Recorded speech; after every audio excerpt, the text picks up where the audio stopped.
Mahiya naman kayo sa inyong kapwa Pilipino. Binastos pa nila ako.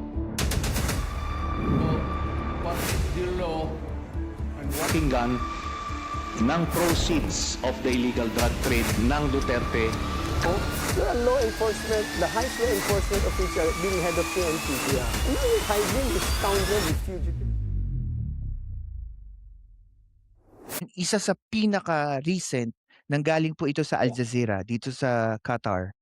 Parang meron na pong pag-uusap, may meeting na po ang mga GCC countries, mga Gulf states.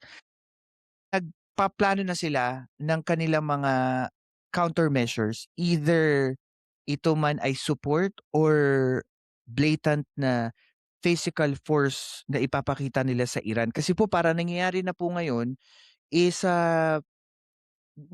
dinodrone at missile attack na nila yung mga residential at saka mga main oil producing factories ng iba't ibang bansa. Ang gusto ko pong malaman sa inyo is that ano po ang dahilan ng Iran sa tingin nyo po? Bakit nila inaatake itong mga Gulf state at saka knowing that even Qatar was one of the proponent of mediating talks between US and Iran before Yeah, actually wala namang to have peace talks. Bakit wala namang po away nangyari ito? talagang Prof, target ka nung other tama po. Prof, another question din. Because sa mga nangyari ngayon sa Gulf state, kasi I remember and I heard it from the UAE government.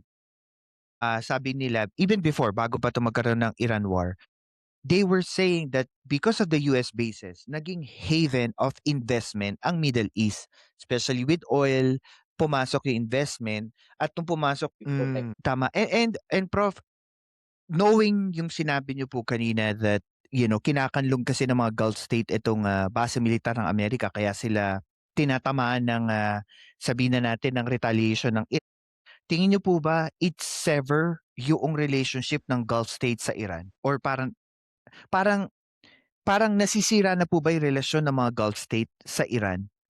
Actually, 'di ba ang Gulf state po isa yan sa mga naging dahilan kung bakit nagkakaroon ng peace talks before, ng communication, pumapayag na nga even Iran Qatar. na Totoo po. And another thing din po, ano po nakikita niyo namang risk involved dito sa mga Gulf state kung tumindi pa lalo ang laban ng yung mga gera na ito patungkol sa Iran kasi up until now dito sa Amerika we don't have a specific timeline kung gaano katagal matatapos ito eh. Mukhang ang nakikita natin pang matagalang pong din nito na kanya nag-start ang World Ay, War, Prof. di ba? Oil. Sila dyan para spoils of war. At saka connection din, ano yan, oil din yun. Totoo po. So, eto na, ang dami ng mga nagbabago. Marami ng mga bagong mga bansang sumasali, nakikinabang dito sa issue na. Prof, alam niyo, yan ang sunod kong question sa inyo eh. Tingin niyo po ba there will be some alliances na mabubuo at alliances na masisira meron ng alliances sa war na to? nga Ano? that Grabe. nagkagera. Totoo nga po. Yun din po yung kinakatakot ko pagka naapektuhan yung malilit na bansa. Kasi, di ba, paano kung hindi sila hindi sila makalaban? Yes, makikialyansa.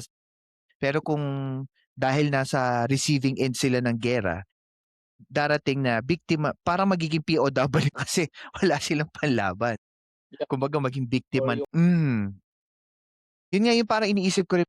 Kasi minsan yung angulo ng yung pag-i-invade ng China sa Taiwan na parang sinasabi before kung geographically gagamitin ng Amerika ang Pilipinas like a staging ground By the way, para I don't suportahan believe ng that Taiwan. China, they mga party Kumintaw. use any